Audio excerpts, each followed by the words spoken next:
હવે આગળ વાત કરીએ તો અંબાજી નજીક કાર અને જીપ સામસામે ટકરાતા સર્જાયો અકસ્માત, 3ને ઈજા, સારવાર હેઠળ ખસેડવામાં આવ્યા। ગુજરાતમાં જાણે અકસ્માતની વણઝાર સર્જાઈ રહી હોય તેમ સતત અકસ્માતની ઘટનાઓ સામે આવી રહી છે। એવામાં ફરી બનાસકાંઠામાંથી એક ગંભીર અકસ્માતની ઘટના સામે આવી રહી છે। બનાસકાંઠા જિલ્લામાં અંબાજીથી કોટેશ્વર રોડ પર ગંભીર અકસ્માત સર્જાયો હતો। કાર અને જીપ વચ્ચે અકસ્માત સર્જાતા 3 લોકો ગંભીર રીતે ઇજાગ્રસ્ત થયા છે। કાર અંબાજીથી કોટેશ્વર તરફ જતા અને જીપ સામેથી આવતા બંને વચ્ચે જોરદાર ટક્કર થઈ હતી।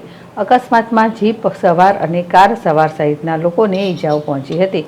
અકસ્માતની જાણ લોકોએ એમ્બ્યુલન્સ 108ને કરાતા એમ્બ્યુલન્સ ઘટના સ્થળે દોડી આવી હતી।